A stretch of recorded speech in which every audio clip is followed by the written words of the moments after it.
Morning, class. Today we're going to... Oh, did you dress yourself this morning? I do what I want. Yes, you can.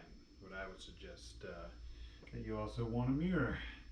But today we're going to talk about a type of natural disaster called landslides. And these are most common found in landscapes with steep slopes, like mountains. Are there any mountains in Maryland? Not really. We don't have any big mountains. Maybe a little bit in western Maryland. Why are we even learning about landslides? Can I get a new student for this, please? I'll take care of this.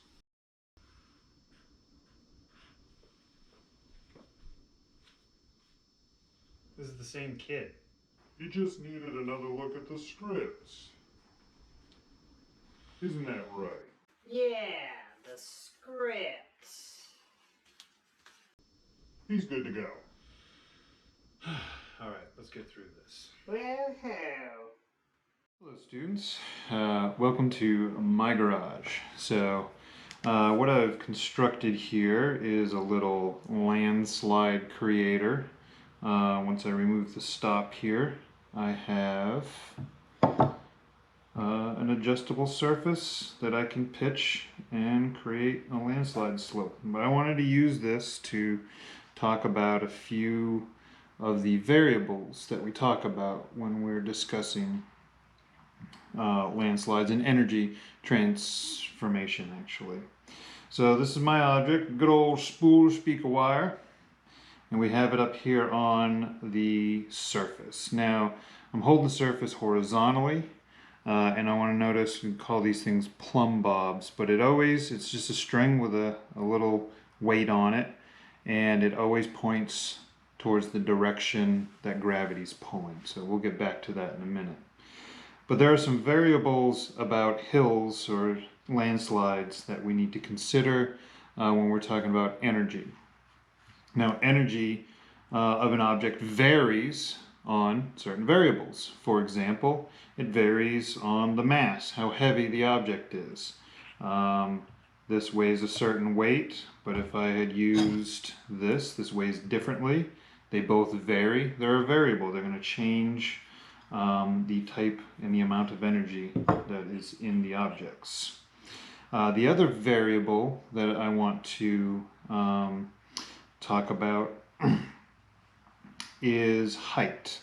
Height is a measurement from the object to the surface. Now I know it's on a surface here, but usually there's some sort of ground surface, that is considered the surface. In this case, it's my table.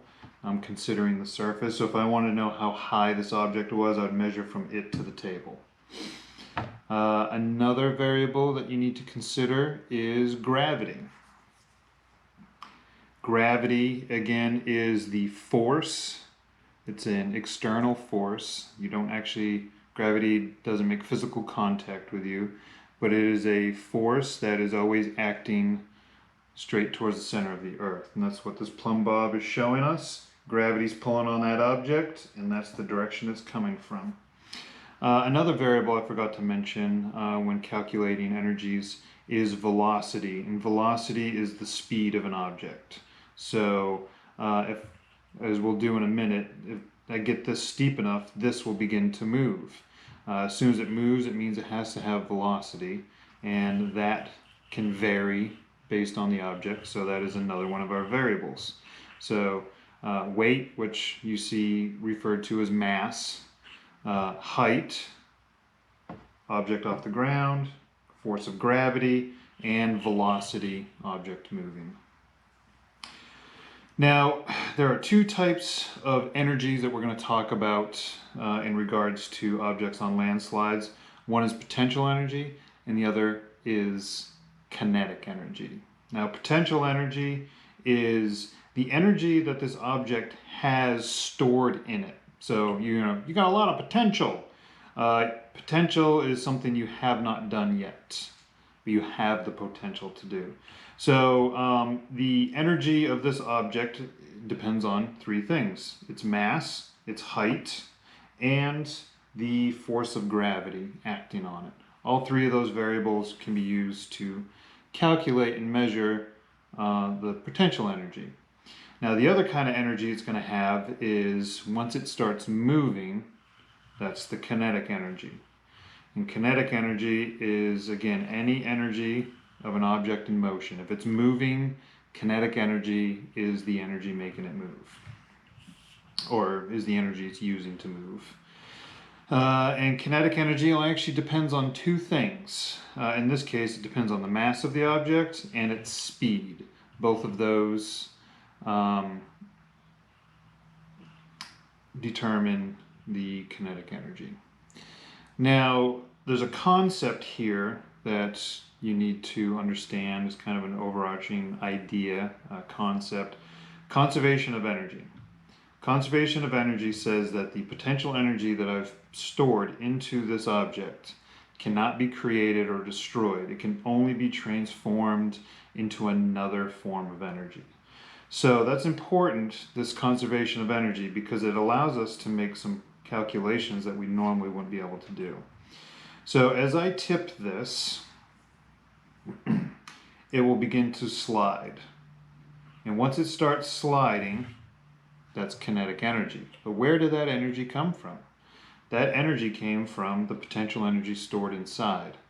That gets transformed into kinetic energy as I dipped this down. And once it's down here, notice it's lower to the surface. And height was one of our calculations for potential energy. And now that it's lower to the ground, it should have less potential energy. But that's okay. We didn't destroy that energy.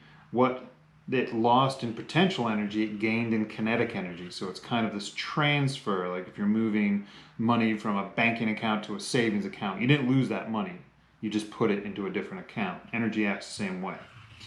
And if I had a long enough ramp and I let it slide all the way to my tabletop, it would eventually stop because it ran out of energy to transfer. If it was like this, it could kind of roll, but there's a force down here that will kind of slide it to a stop, our friend friction. But the last thing I want to mention here, notice what happens.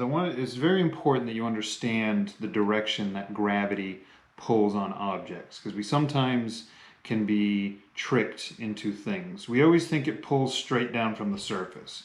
Well, if your surface is horizontal like this, yes, that's true. But look what happens to the direction of the force of gravity as I tip my surface down. It doesn't change, only my surface direction changes. Gravity always pulls the same direction. So gravity does not always pull perpendicular. If that was true, as I dip this down, this string would move like that. But that's not the case. It's always pointing down. And that's kind of another reason why things start to move. There's less and less surface holding it against the force of gravity. And once the surface is the same direction as gravity, there's nothing holding it there. That's called free fall. So the steeper the slope, the closer it is to free fall, and you should get more speed or velocity as a result. And the more horizontal it is, the less likely that potential energy would be converted into kinetic energy. So we got some variables that you need to understand about calculating energy, and you need to understand the big idea that energy is transferred, not destroyed. The potential energy that I put into this object, if I let it slide, will transfer into kinetic energy, losing that potential energy as it transfers into the other form. So the total energy will be the same. It's just what form it's in will vary. So that's my little demo here on landslides and mostly energy transformation. That's kind of the big idea. Let's take it back to the classroom and see if we can wrap this up. Good. So can you put the conservation of energy in your own words?